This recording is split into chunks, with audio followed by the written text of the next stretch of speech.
अन्न व औषध प्रशासनाकडून जे अंतर्गत येणाऱ्या एका रक्तपेढीवर कारवाई केली अशा पद्धतीची मोठी चर्चा झाली होती। मात्र या संबंधित प्रशासनाचा आणि रक्तपेढीचा काही संबंध नाहीये।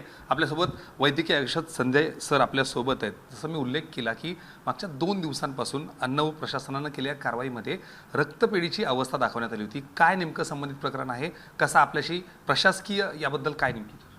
गेल्या 2 ते 3 दिवसापासून वृत्तपत्रामध्ये आणि विविध वाहिन्यांमध्ये जे रक्तपेढीवरती कार्यवाही झाली असा मजकूर येत आहे आणि थोडक्यात जे प्रशासनाशी संबंधित ही रक्तपेढी नाही आहे। 2009 मध्ये SBTC राज्य रक्त संक्रमण परिषद यांना काही दिवसांसाठी जे रुग्णालयाच्या अंतर्गत एक जागा देण्यात आली होती आणि त्याचं नाव होतं महानगर रक्तपेढी।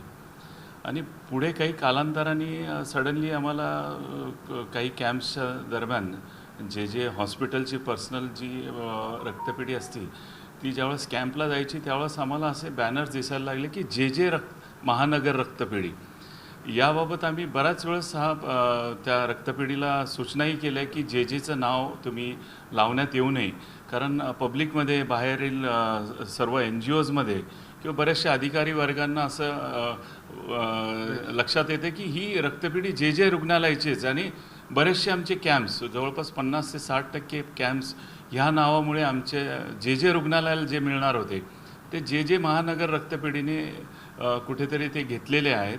आणि याबाबत आम्ही बऱ्याच वेळेस त्यांना पत्रही दिलं की सदर त्यांच्या बाबतीत जर सांगायचं तर 2009ला त्यांना ती जागा काही कालावधीसाठी देण्यात आली होती तात्पुरत्या स्वरूपात आणि त्यांची रक्तपेढी ही नवी मुंबई खारघर येथे सेक्टर 20 मध्ये ती बांधण्यात आलेली आहे, पण बऱ्याच वर्षांपासून ती जागा त्यांनी तशीच ठेवलेली आहे आणि जेच्या नावाखाली त्यांनी बॅनर चालू केल्यामुळे कुठेतरी ते जे रुग्णालयाची प्रतिमा मलिन होत आहे। तर एकच खुलासा करू इच्छितो की जे महानगर रक्तपेढी याचा जे रुग्णालयाशी कुठलाही संबंध नाही।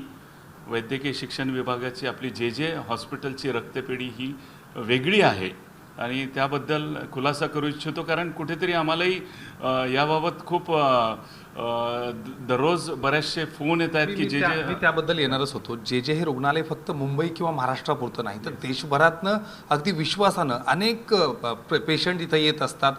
या सगळ्यांना नेमकं काय आवाहन कराल, कारण ज्या पद्धतीनं कारवाई म्हणजे रक्तपेढी आणि त्या ठिकाणी म्हणजे बरेच पेशंट त्यांच्या मनात एक कुठेतरी भीती निर्माण होण्याची देखील शक्यता आहे, काय नेमकं त्यांना देखील आव्हान? मी नॉर्मल NGOज किंवा रुग्ण आणि रुग्णांच्या नातेवाईकांना आवाहन करू इच्छितो की जी न्यूज चाललेली आहे त्याचा जे हॉस्पिटल आणि रुग्णालयाशी कुठलाही संबंध नाही आहे।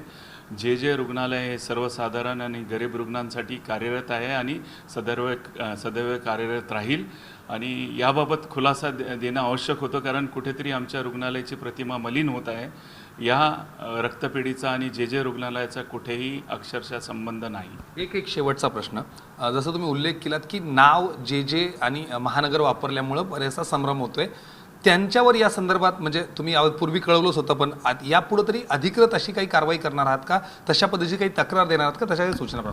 आम्ही वारंवार याबाबत तक्रारी देत आहोत वरिष्ठांना आणि परत आम्ही माननीय अधिष्ठातांच्या आदेशाखाली तक्रारी पाठवलेली आहे की सदर रक्तपेढीच्या बाबत जी ॲक्शन झालेली आहे ती आपण वरिष्ठ प्रशासनाला कळवलं आहे की ह्या रक्तपेढीचा आणि आमचा कुठलाही संबंध नाही।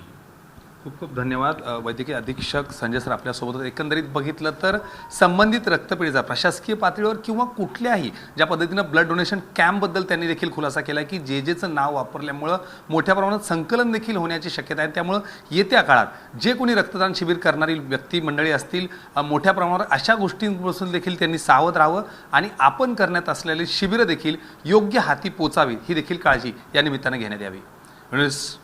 सुधीर सर, राहुल झोरी, न्यूज 18 मराठी, मुंबई।